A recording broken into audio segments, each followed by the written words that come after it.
With a bit more time for the bantam, I'm cutting out a form tool for the rear number plate. This is a D1 Bantam 1958 and was one of the last of that series to be made. So it has a lot of transitional pieces between the D1 and the D3. It's 150cc but a rigid frame, so I think they used up whatever they had on the shelf to get rid of the last of the bits and pieces. So the original number plate was copied into a piece of cardboard. This was transferred onto a piece of quarter plate, cut out with a plasma cutter and then polished and shaped. This was then placed on top of a piece of 16 gauge mild steel, galvanised. I use galvanised every now and then because I've got a lot of it.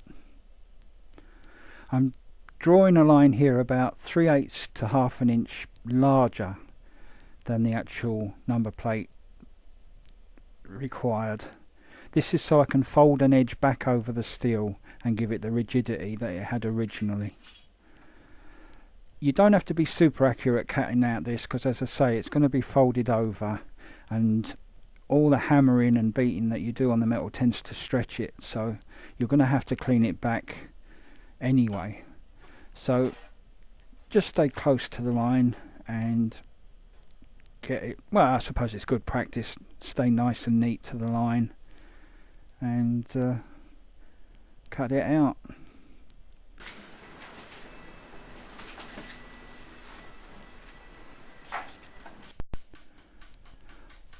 It's then time to fold over the flange, I suppose you'd call it.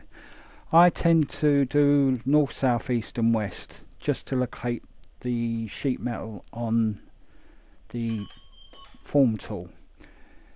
If you do it all in one go, it has a tendency to creep and can leave you short on one side where it has crept to the other. So if you do north and south, east and west, you sort of lock the sheet metal onto the form tool so you can take your time then forming the flange round the curves and in the dips and hollows.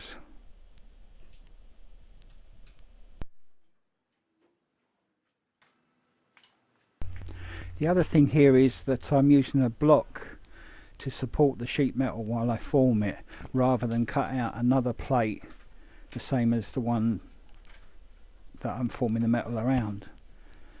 If it was a generic type such as the Triumph 650 twin 60s sort of era, where they used it on the 500 and the 350, and BSA did a lot of their own, like the 650 and the 500s all use the same rear number plate brackets, then I would have taken the time to cut out two pieces exactly the same so that you could just clamp it together and work your way round.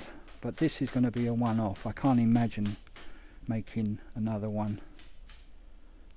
So the block there is just laziness on my part. It does the job, it just takes a little bit longer. So you take your time moving the block round, gradually beating over the metal to form the rib, I suppose call it, on the edge of the number plate. This will be very uneven, as I say, because you're tending to squash the metal in the, especially in the concave bits of the number plate. You stretch them so that they go into the curve, and obviously as stretching them they tend to go thinner and the metal has to go somewhere, so it comes out to the side. So just take your time and work your way round. Try and stagger it from side to side, don't concentrate on one side. As I say, it's just to avoid the metal creeping up on you and pulling from one side to the other. Then of course you take the form tool out, which can be fiddly because you've just beaten a lump of metal over it. But if you do use a screwdriver like I am doing here, be careful that you don't mar the surface that you're prying it off. It's very easy to distort the sheet metal and leave a mark, which is a devil to get out later. So just work your way through, and then once it's off you can start sanding the flange itself and evening out the material so that it just looks nice and even all the way round.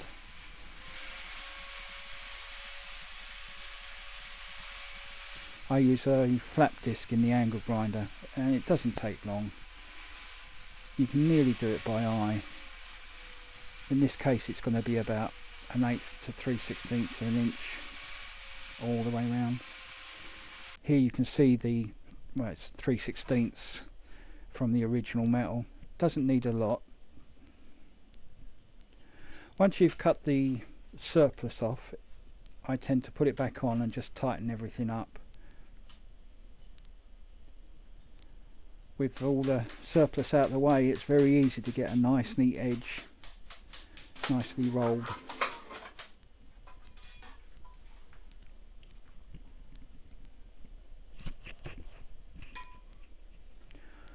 As you can see here, there's a couple of little wrinkles in the face. Not much, thank God, but a little tap just to keep everything tidy.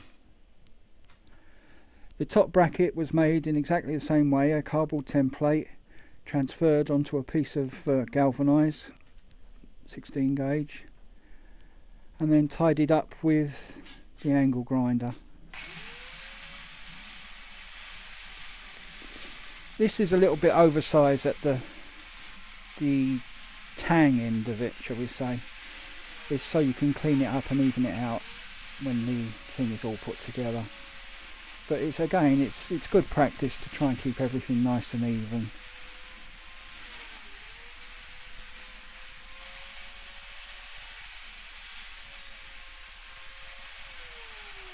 Your eye is very good for this. It can distinguish unsymmetrical, is that the word?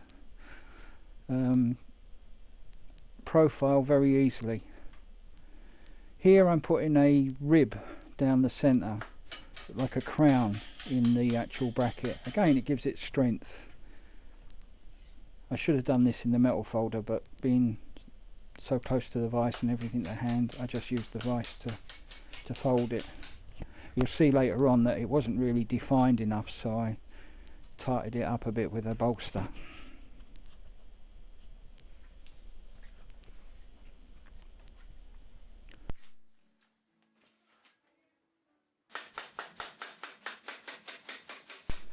To get the curves, the form tool was pulled back out again and the piece of metal was just broken over it and then fine-tuned with fingers. Being 16 gauge, it's not too hard to bend it with your fingers into the right profile.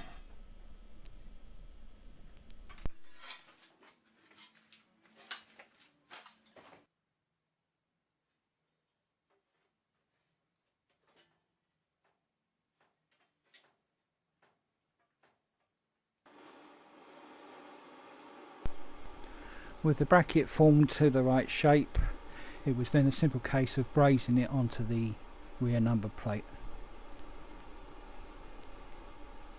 Here I'm using a matte gas blow lamp. It's just a far better way of doing this thin sheet metal. I could have TIG welded it, I could have spot welded it, but I think it gives a better finish and it can stand the vibration better, being a rigid.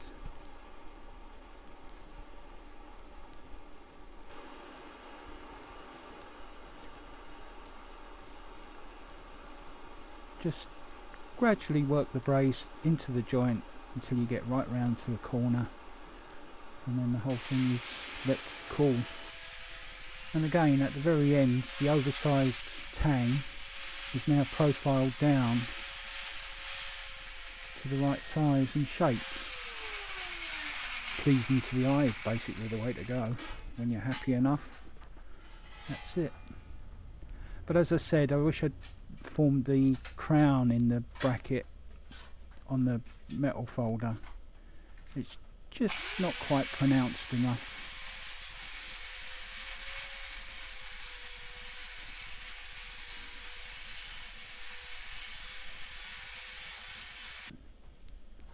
So here you can see me using a bolster